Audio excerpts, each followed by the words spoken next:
ꯐꯧꯁꯦ ꯂꯧꯁꯟꯕ ꯖꯥꯔꯦ ꯍꯧꯖꯤꯛ ꯐꯧ ꯂꯧꯁꯜꯂꯅꯤ ꯅꯨꯡꯊꯤꯟꯒꯤ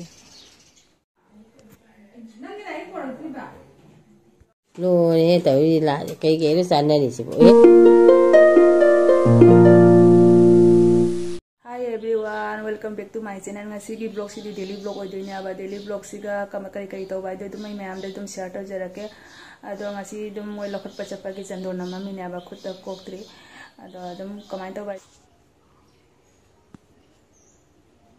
thari se phau bada khoi gi phau gi ukhul sing do loi makha da tana bagi damak tani aba ko si thari se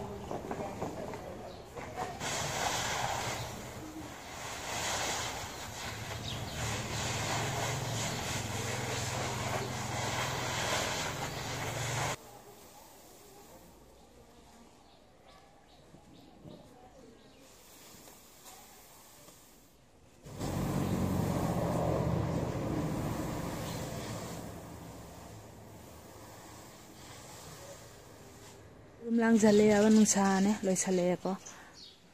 urum lang e phau se losan ba jare hoje phau losalani nundin gi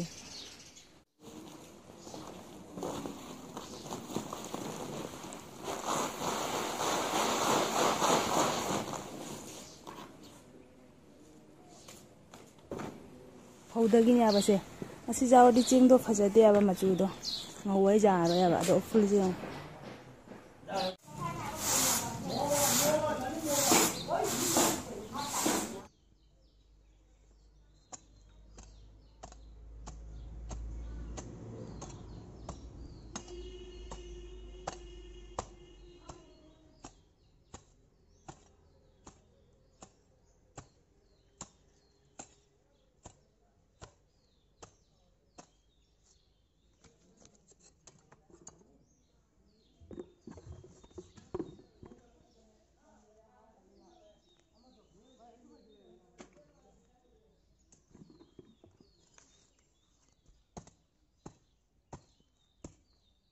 asise sengdoktoine aba ko do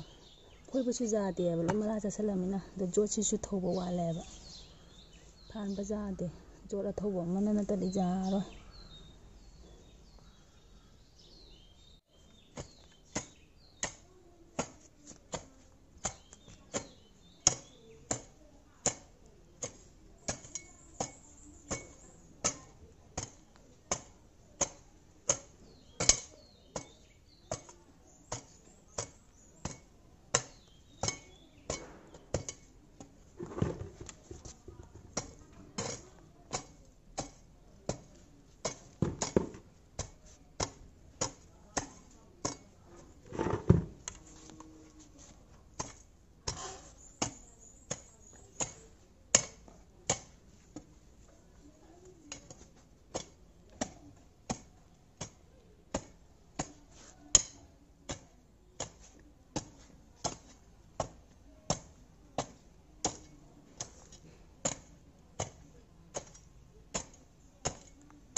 ꯍꯧꯖꯤꯛ ꯐꯥꯟꯕ ꯂꯣꯏꯔꯦ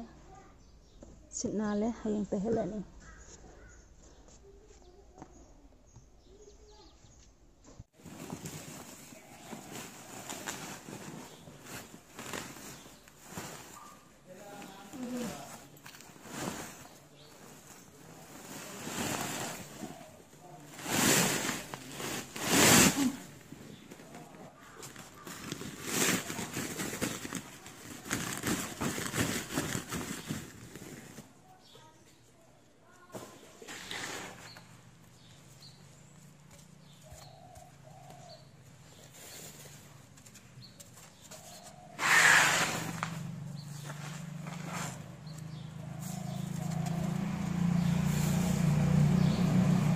call ꯑꯃꯨꯛ ꯈꯔꯁꯨ ꯁꯤꯗ ꯍꯥꯞꯆꯤꯜꯂꯒꯦ ꯃꯈꯥ ꯇꯥꯕꯁꯤꯡꯁꯤꯅ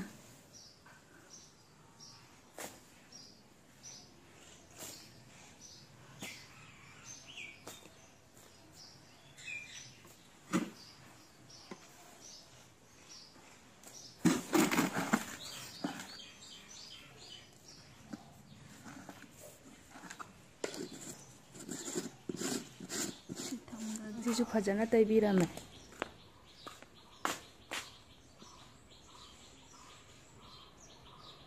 ꯑꯩꯅ ꯉꯁꯥꯏ ꯐꯥꯟꯗꯣꯛꯄꯗꯨꯁꯨ ꯐꯖꯅ ꯇꯩꯕꯤꯔꯝꯃꯦ ꯅꯥꯄꯤ ꯐꯥꯟꯗꯣꯛꯄ ꯃꯐꯝꯗꯨꯁꯨ ꯀꯨꯏꯔꯕ ꯚꯤꯗꯤꯑꯣꯅꯦꯕꯀꯣ ꯏꯗꯤꯠ ꯇꯧꯕ ꯉꯝꯗꯅ ꯂꯩꯕꯅꯦꯕ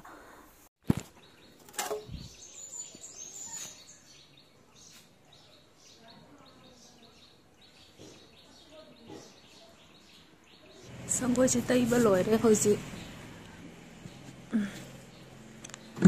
ꯐꯖꯅ ꯇꯩꯔꯦ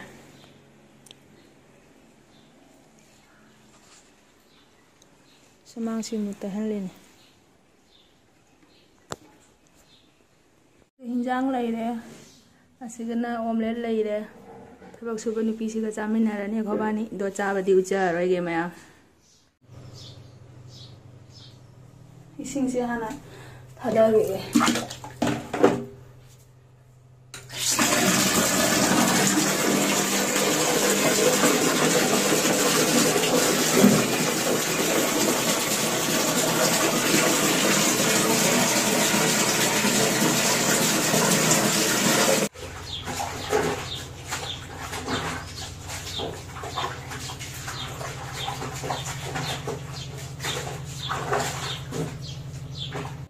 सुबो लोइना फौरे सिगा लोइना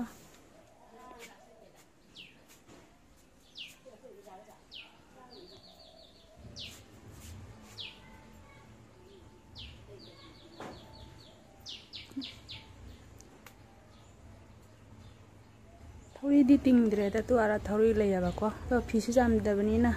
सुमांगदा पोचु फौबनीना तिंगबा जादना तिंग्रे से अदुम फौजल्ले फागी दालोप से ngसाइना फौबनी आबा हौजी नुसा सागलाबनीना अमु ओंधोकपा जारानी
Ari so pun mata loire aba.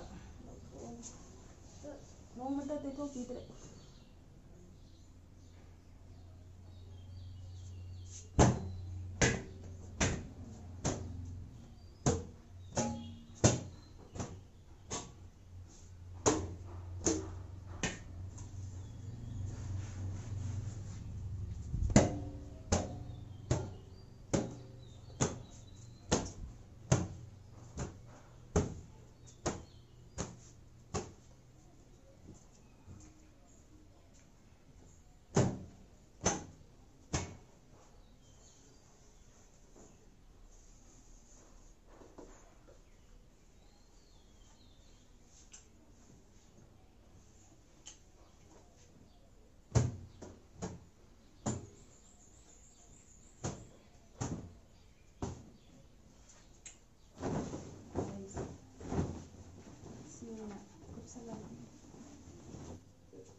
Lore tawri la kai kai ro sanani sibo. Mo chak cha nambi. Ano yung chak cha ba nambi. Iba nung sibang ata ni.